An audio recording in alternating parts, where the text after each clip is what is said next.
think it's time for us to start our meeting. You are here at the Ministry of Education, Youth and Science, the program operator for two program areas. Now we are going to talk about the program area Children and Youth Education. And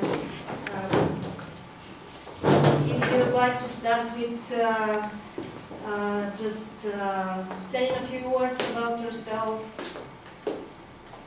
from Svetlo, probably. My name is Svetlo Sendercheva. I'm working at the Norwegian Embassy in Sofia, and I'm dealing especially with immediate grants. And I'm a daily contact for almost all institutions locally, and also project promoters in Bulgaria. I'm the contact person also to FM Local on a daily basis. My name is Dagfrid Hjortol. I'm the First Secretary of the Norwegian Embassy and the Deputy as well. And I'm also, most of my time, I spend on following up the progress and of the EA and NORWAY grants. I'm Kalmbus.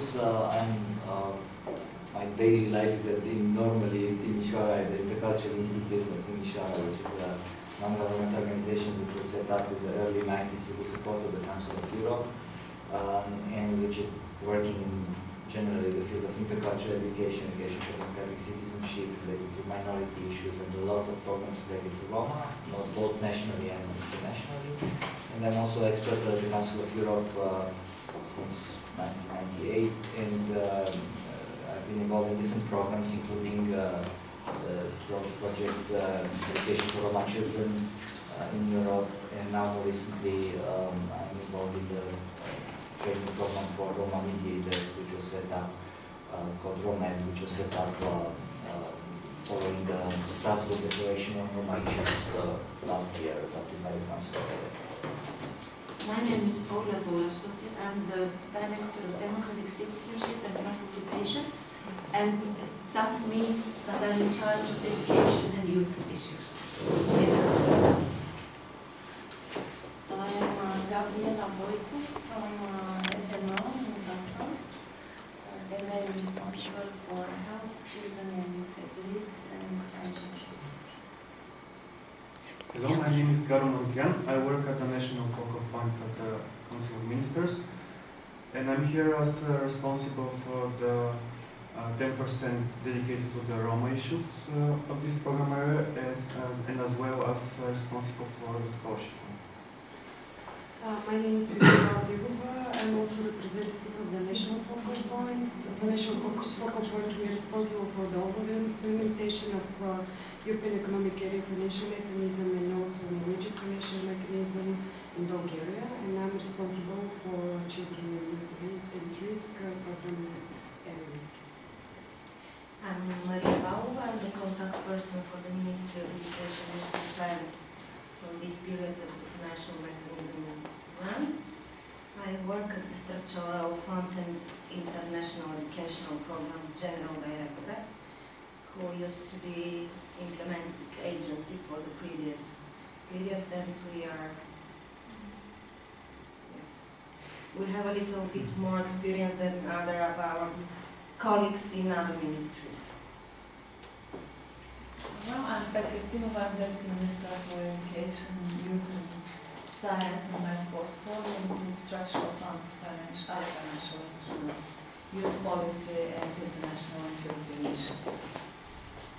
Hello, my name is Vasil Vasile. I'm a junior expert in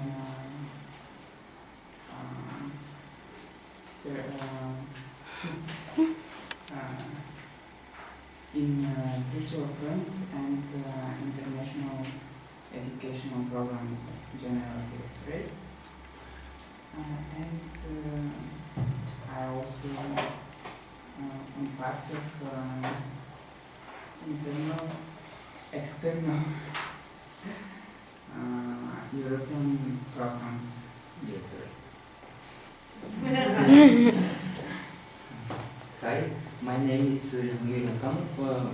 I work in Ministry of Education, and I I work in implementation agency in first phase with our colleagues in Focus Point. Hello, my name is Libert Arbachev. I'm a member of the team in the Directorate of Structural Fund and Financial Mechanism of European Economic Area. I'm newly appointed member and I work as a consultant, expert. Hello, I'm Maria Teodorova.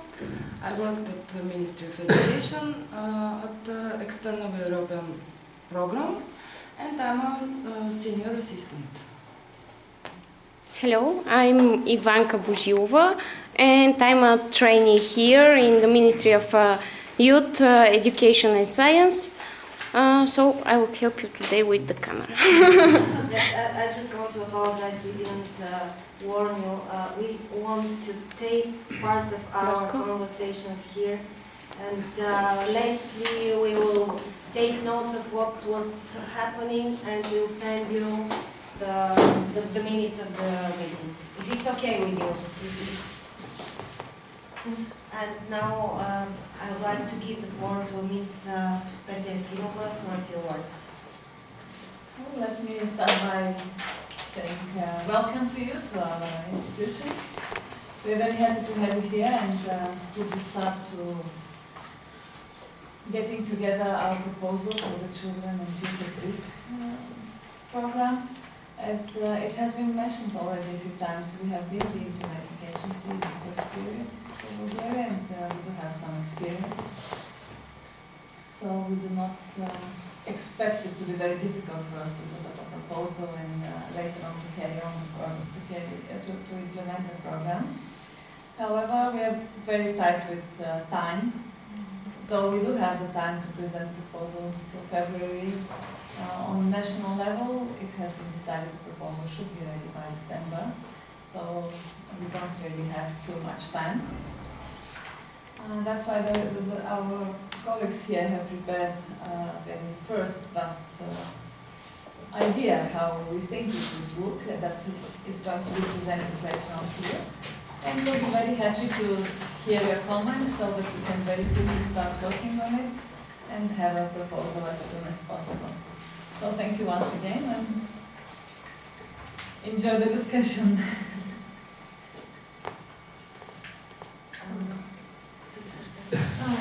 Oh, it's very nice to meet you and to see some of you which we know each other. And I'm sorry for being late. And well, I suppose that we shall have a very useful meeting today in order to sort out all details concerning the planning of the new frame period and the financial mechanism in charge of managing the children and people at risk thematic areas.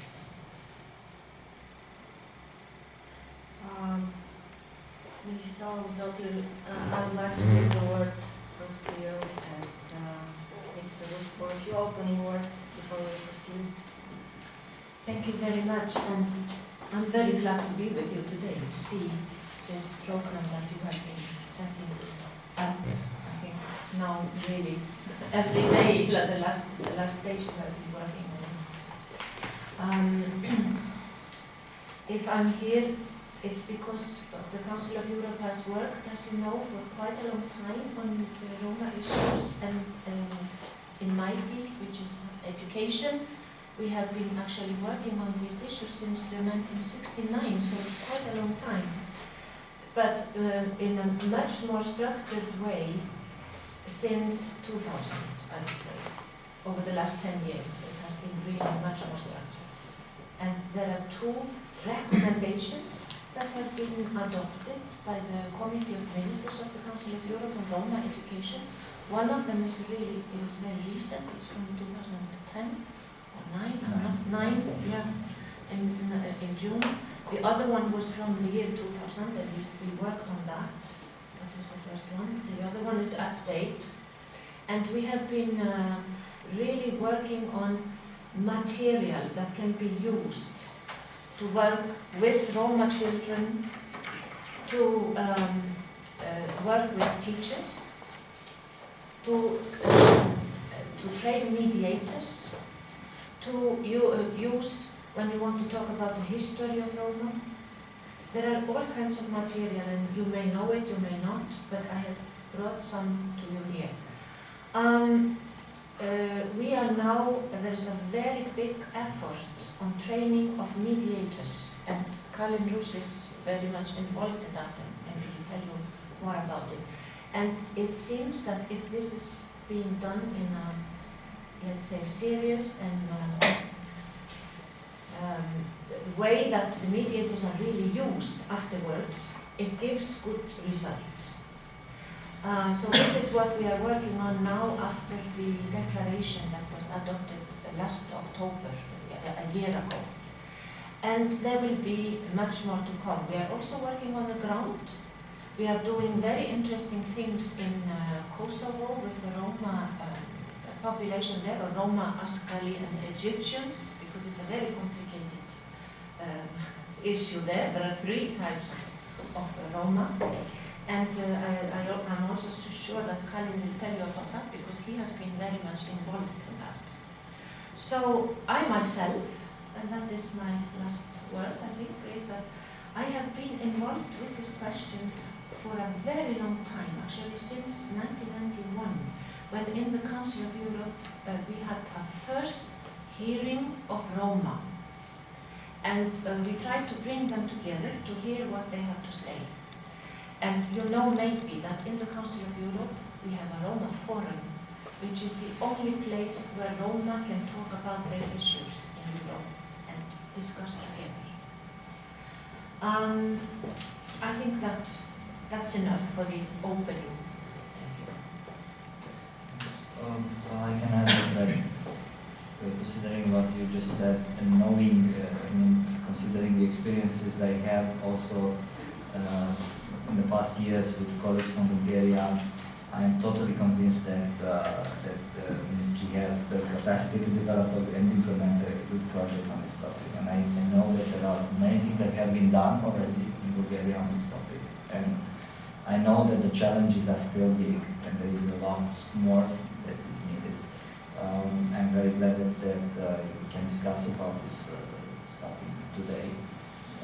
I think we have to look at this as a starting of a process of dialogue. I don't think that we can solve everything necessarily today. So basically we are here mainly to listen to you and to understand the way you see the current situation and the proposals that we have. We try to contribute now, and that we'll need to maintain the contact to develop together the most effective approach. I think that it's very useful for us to have not only a focus on what needs to be done next now in this project, but in order to prepare that, to look a little bit backwards to the past, to capitalize on previous experiences that I know exist in Bulgaria, and I'm talking both of successes and of failures that have also existed as everywhere else. And I think we should look back and learn a little bit from that. And I think it's very important also for us to situate this project that we are going to develop here together in a broader context, not only of the policies for Roma inclusion, but of existing initiatives on Roma and projects. So I'm very glad that you're also dealing with structural funds and that we could articulate these elements so that we avoid overlapping and to ensure complementarity. But I think we even have to go a little bit further and to look at this in a broader picture, to look at what are the main other actors that are involved and how our contribution can be meaningful in the framework that currently exists in Bulgaria. And I would be very glad, of course, to develop some ideas from the work of the Council of Europe and from the experiences that through the Council of Europe I came in contact with in different countries in Europe. So I look forward to this exchange. So we'll first listen and then we'll be ready to share details and also answer your questions and clarify as much as we can now and continue the discussion after. Thank you. I think we can start with the presentation. We had in mind Roma children when working on that program proposal, but actually focusing only on Roma children right now when from the operational program we have 2 other schemes directed for these actions for Roma children. We tried to look at the bigger picture. Not only Roma children are at risk. Actually, poor children in Bulgaria are at bigger risk. So we tried to look at that idea and come up with some actions that can help in that.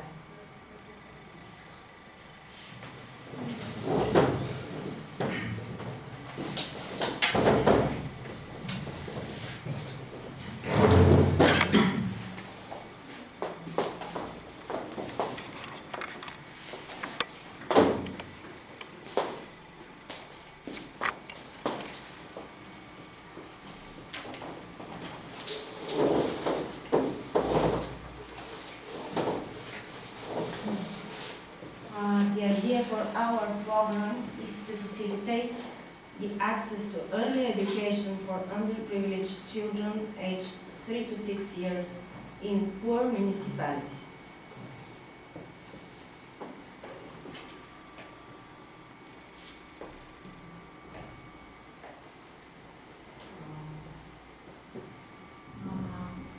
Exactly what are the advantages of early inclusion in educational activities for all the children? There are numerous studies, not only in Bulgaria but in the whole world, about how important it is to start to involve children in not only educational activities but social interactions, preparing for school,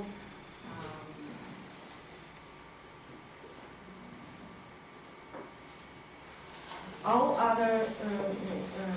other issues that are important for children that will help them grow better and be more sociable, more advanced, to know the language better, and so on and so on. The children in Bulgaria, if they have the possibility to go to the kindergarten, are usually very happy with that. The kindergartens in Bulgaria are places where children go from age 3 to the age of 6 or 7. And since last year, the last year of the kindergarten became mandatory. It is the preschool year when the kids are supposed to be prepared for school. This is one of the decisions made having in mind the problems of the minority children with language issues, and this is one of the suggestions given to us by the external experts, probably, And actually we're thinking of making 2 preschool years obligatory. From what age? 5. It will, now they are from 6. Do you mind if we intervene? No, like this? of course. And then to take advantage, you mean mandatory, does this mean free? No, it means No. obligatory. No, it doesn't mean free. Yes, the parents have to pay. The parents pay for a little bit, a small fee, but still for some families it's too. And isn't this in a contradiction with the fact that, no, if it's part of the obligatory education, that it's a human right, it's a basic human right, and then has to be ensured for everybody The kindergartens in Bulgaria usually are in municipalities. They are sponsored, financed through municipality budgets. And there are municipalities which budgets are so low that they don't have the means to support kindergartens. This fee actually also is part of the parents' inclusion in that process. It's important for the parents to know that their kid has to go there, and this is somehow reminding of that. And it's a little help for the municipalities to cover some holes in their budgets regarding kindergartens. So having in mind that during that period the outcomes for that program area that are proposed, one of them is creating effective and efficient measures addressing vulnerable groups of children and youth facing particular risks through helping these kids to participate in educational and social activities in the kindergarten. So this program was developed having in mind that this outcome is the possible effect.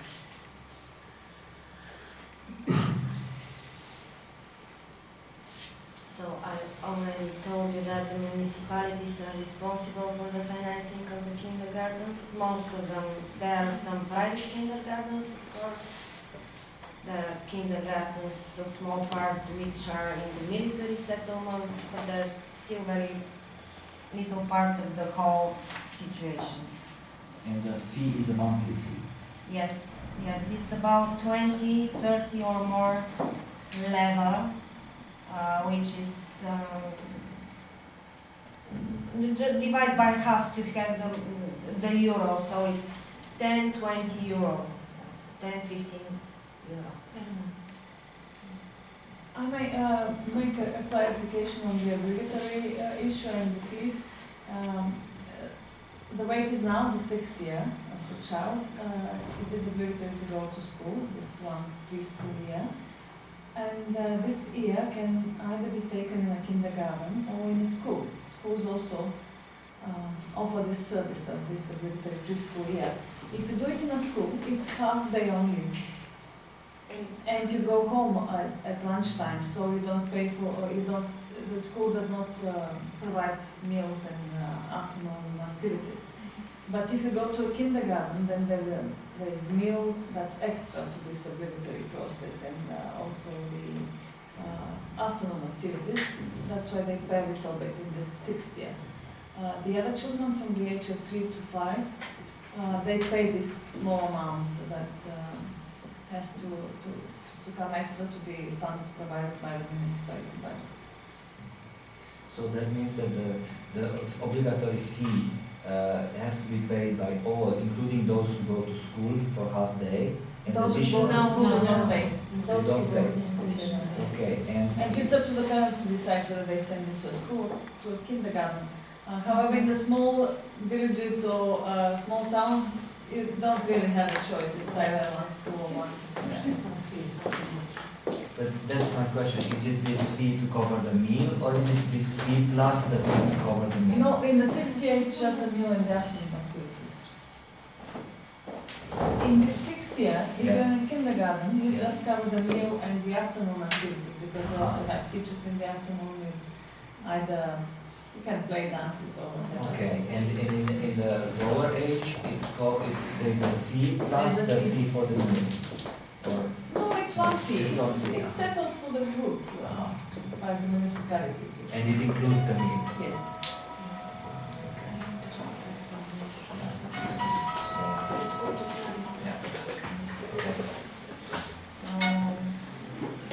Most of the families, the poor families, could not afford that fee, or they decide not to pay that fee and their kids stay at home. The part of that is probably because parents also are unemployed or very poor and they prefer to stay at home and look after their kids.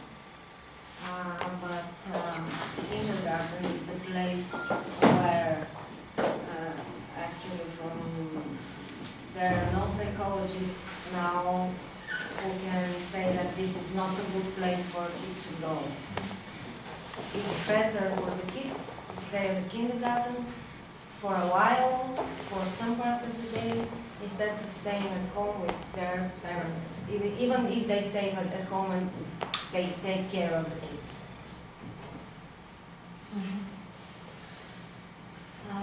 Besides that, the application process for these kids includes visits to general practitioners, vaccination, so on, which poor parents, especially Roma, could not afford. On the other side, we are sure that the kindergartens could become more helpful, not only in raising the kids, but increasing their chances of staying at school at a later stage. There are several studies on that.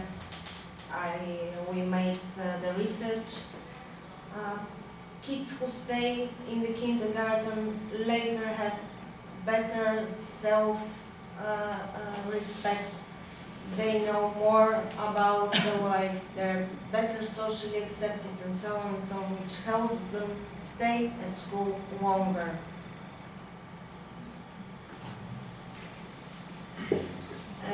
Another issue which is probably not so obvious is that, for example, Roma families have more children and the bigger ones, usually the girls take care of the little ones. So the bigger also don't go to school. And this is one of the things which is a side effect, but probably it's going to be crucial for these girls to be freed to go back to school.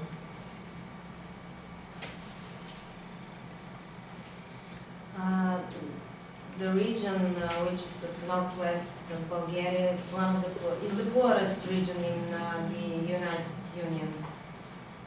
And the amount of the money that are going there are simply not enough for everything. The municipalities could not afford paying for kindergartens, taking care of the kids, paying salaries for preschool teachers and so on, which leads to closing kindergartens. The kids stay outside the system,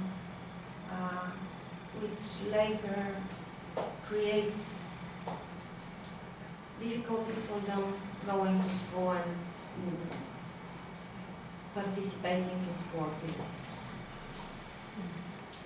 So our proposal is to focus on one region and to have actions that will help the kids of the poor families to attend kindergarten for several years until they go to school. If I may add two more points, just to clarify. Bulgaria is divided into 6 main regions, so this is 1/6 of the territory. And the other thing I wanted to point out is the latest census that we have pointed out that this region has the largest Roma population percentage. So how many, for instance, how many Roma live in that region? I have here the numbers. So They already published. yes, they're published. Yes. Yes. We had it for 2 months now. Really? And it's one, yes. These are the data for Roma minority in Bulgaria. 325,343 people acknowledged themselves as Roma. And in the northwest region, there are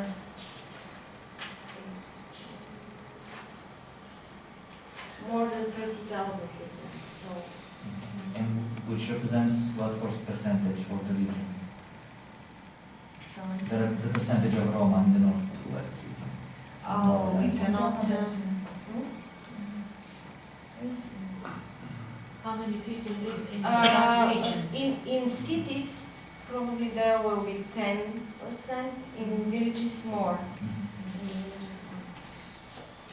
Between 8 and 10. Yeah. Yeah, we can do that. Yeah, The so math, just of to course, have an idea, yeah. but it's Yeah. confirming what we know. Okay. And our idea was that smaller amount of money given in places which are poor will create more effect and will have more long-term impact than this money distributed in larger and richer communities. They can be just swollen and disappear. As we have the experience from the structural funds and the operation program that we had, we did have and are still having some good projects for Roma inclusion, but these do not come from municipalities in this region. They usually come from bigger municipalities with lots of experience with projects funded by the European Union or other instruments. But this region, being the most poor somehow do not have even the capacity to propose projects and apply and. And this period, the financial mechanism will cover the expenses of the preparation of the projects, of helping preparation in projects, so we can start searching for beneficiaries, start helping beneficiaries in establishing contacts with the donor countries, with the Council of Europe, and this will help them create more capacity in applying projects. So the program in brief, this is what we imagine a project would look like. Municipality in the northwest region, which is responsible for the activities which are paying the fee for the poorest children, some financial means for necessary repairs of the existing kindergartens. Here we are planning to include the Roma mediators, going to the poorest Roma families and acting as ambassadors for our program and inviting them to give the kids to the kindergarten. I have a question. The buildings for the kindergartens, are they ready, or will you, because this is also quite important. Yes, there For are instance, from the structural funds or for something, have you already places for these kindergartens? There are many places which used to be or still are kindergartens, but many of them are in poor condition, so we can help them repair. But there are many buildings which are kindergartens in every village. Every village has a kindergarten.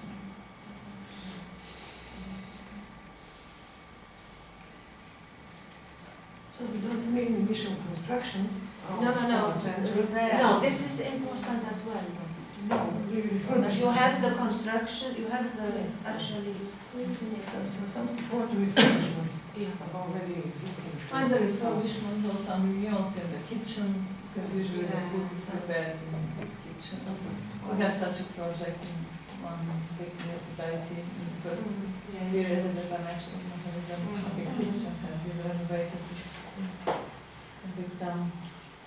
And this will include not only Roma families, but also other deprived families with little children. In this region, actually, there is no big difference in minorities. The people are poor. They don't separate from each other, so we are not going to look only at Roma families. Are there other minorities? Turkish minority and others, so they're not so big. Jewish. Jewish Albanians. Very good. Jewish Quite large program. Jewish population. and Armenian. And So it's all now. One other issue is that the kids have to be vaccinated and have to have initial health examination, and this is something that some poor families also cannot afford.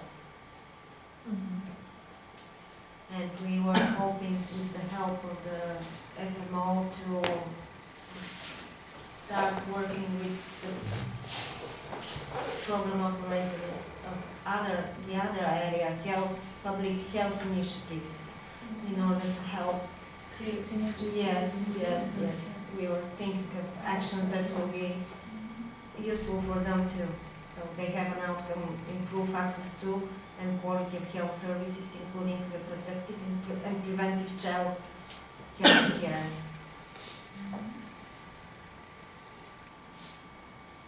And this is what our program will look like. Okay. Thank you. I have a suggestion. Before we enter into discussing this, I think I'm convinced that you had a reason why you suggested that.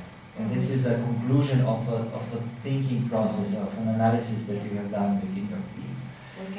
And in order to understand that better, and then to discuss more details about what and how it can be done, I think it would be very useful for us to have this better understanding of the overview of the previous experiences and current situation, in terms of also how this combines with the other initiatives. And I don't know if you have all the information, but at least to start this and to explain to us a little bit, for example, both on what has been done and what has been achieved. For example, if you focus on this region, in the previous programs of the ministry, targeting this group, children, but I would say not only, I wouldn't, because let me say, for example, you have chosen to focus on this topic of children preschool age for a reason. And also I think we need to understand that reason. And I think it's obvious, there is no discussion that what you're saying is very important, and it's very, all the benefits of early childhood education have been also outlined by the Council of Europe. We're working with UNESCO even recently, and there are indeed a lot of benefits, and we can go and analyze that. Benefits for children, benefits for the society.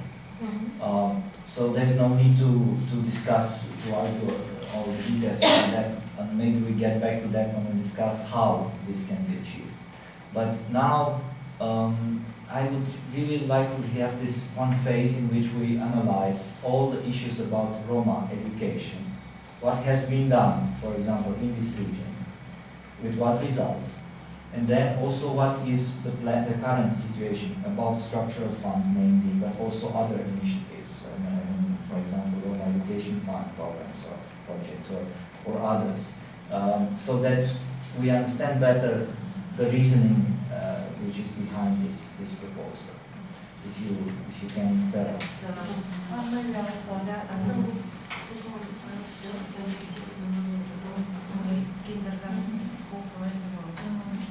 What mainly has been done in the last 10 years has usually the focus on school education for Roma children. We did have around the year 2000 a very large percentage of dropouts. It was almost 20, and nearly all of those children had been of Roma origin. So what measures have been undertaken by the ministries throughout these 10 years were mainly focused on reducing this percentage of dropouts, offering different measures. Through the structural funds since 2007 till now, it was different programs for Roma integration, mainly focused on extra classes for Bulgarian language to those children from Roma origin, extra intercultural activities, also work with the parents and so on. We have also bought lots of school buses. We covered the whole school system with school buses to secure the access to education actually for everybody. However, and all these measures we also started giving the Roma children, actually to all children, breakfast in the morning, where possible, where municipalities have the possibility, they offer them lunch. And that's from their budget? Yes. From the municipalities, not Yes. by programs? Yes. However, little has been done for kindergartens. The measures we took in the school system led to the drop of this 20% to 13 presently. The dropout, you mean? Yes. One of the main reasons for dropout is the language. At one stage, children do not know the language. That is the reason we made the preschool year obligatory. Now we're thinking of making the 2-year preschool obligatory, because sometimes 1 year is just not enough. It's for the first time that children start speaking Bulgarian language. So little has been done in the kindergartens. And we believe that if we start with extra lessons in Bulgarian or just integrate these children from a very early stage, and also have change the mind of the family that they have to send their children to live and play in another environment, it will help much more than later on in the school. I have also a question to that, if I may. Is this also the case, for instance, for the Turkish minority, that they do not send their children to school? And do they only speak Turkish then at home? They usually send their children to school, but at home they speak Turkish. So we have the problem with the You have language also there. the problem We don't there. have the problem like... the percentage there dropouts is not so big, but the problem with the language exists. But they can also have teaching in their language in the school, the Turkish language. Not the whole schooling process. They can have on individual basis lessons of their mother language, like we call it, extra lessons. But no, the teaching is done in Bulgarian only. If I may ask a question, are there also a lot of Turkish minorities in the northwest region? No. I thought they were No. in the southeast. They are in the south. Southeast, more. But there are some in the northwest region. No, not really. Not really, because they're mainly in the east, southeast region.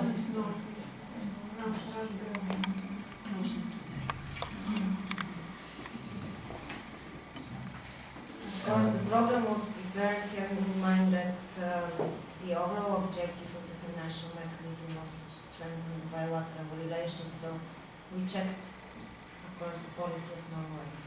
And till 2007, they were expecting full coverage of all the kids in the kindergarten. And they have very strict policy, and they have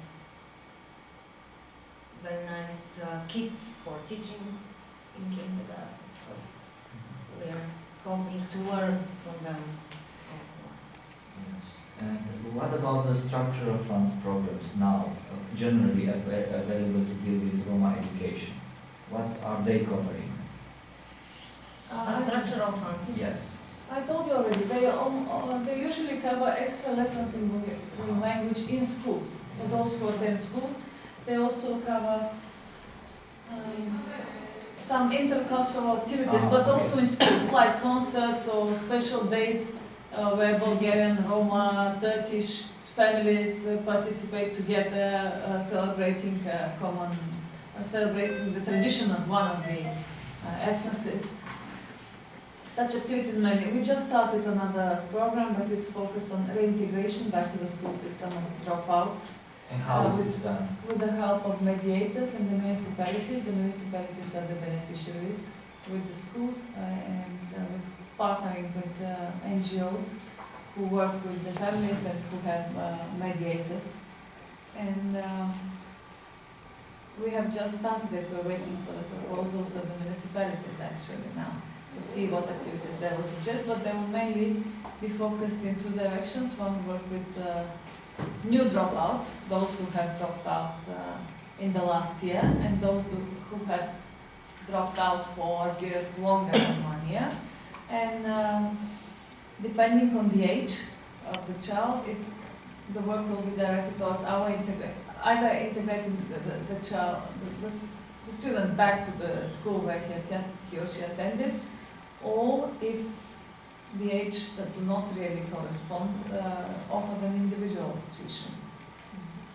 And the mediators, how is it going? Is it something that is included in some structural funds, some more general programs, or is it local municipalities can get some support from that? How is it? It depends. The municipality should draft a proposal for us now, every municipality, with partnering with an NGO who has experience. We do have some NGOs very active in this field who have experience with mediators, and they will put the proposal together. Later on we will evaluate the proposals, and we have 6 million, 3 million euros. So that will cover the salary for the mediator for one, yes, 1 2 years. Yes, the salary also for the teachers if these children need some lessons to catch on and to catch up with the school material and the training for these teachers and mediators also is done will be locally or more generally?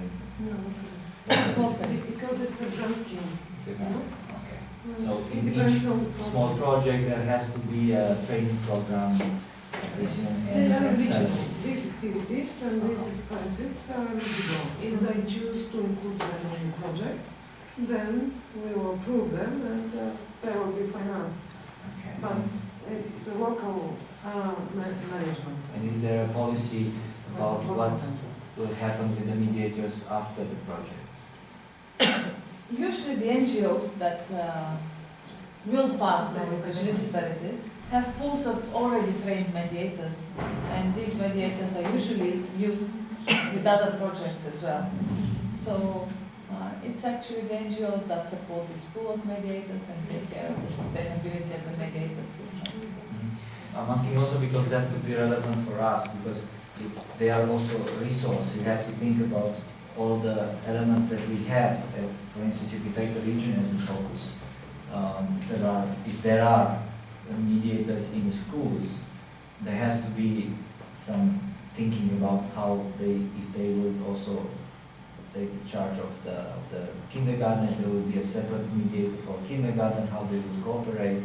And also I want to ask if there is also some structure of connection between kindergarten and school and primary school, particularly, or there is no? What do you mean structure? Because in some cases you have like different kindergartens working or in a partnership with a school, so that normally the children from one or several kindergartens go to one school. But the region we're talking about is mainly consisting of small towns and small villages, and there's usually one kindergarten, one school, and they are somehow connected. And regarding the structural funds for construction and buildings, usually the problem with these kindergartens in this region is that also for their renovation the municipality should apply, but should also supply 10% of the amount for the construction of these buildings. These are the rules under our operational program with the regional development structural funds. And this is a problem for these poor municipalities. That's why we have mentioned that maybe some of the buildings will need some refurbishment or some small construction works.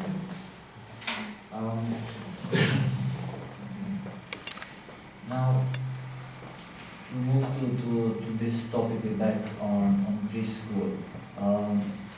Is there some allowance that parents get for children, or children get You mean social? social allowance, yes. Social allowance they get if the,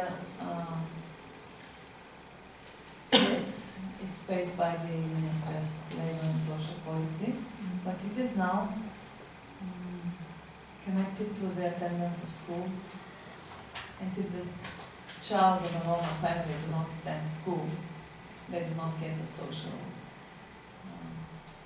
allowance. It's interesting, it just to, just in brackets. I have It's to not say for the kindergarten, except for the obligatory 6 year. that- Okay. So they get the allowance if the child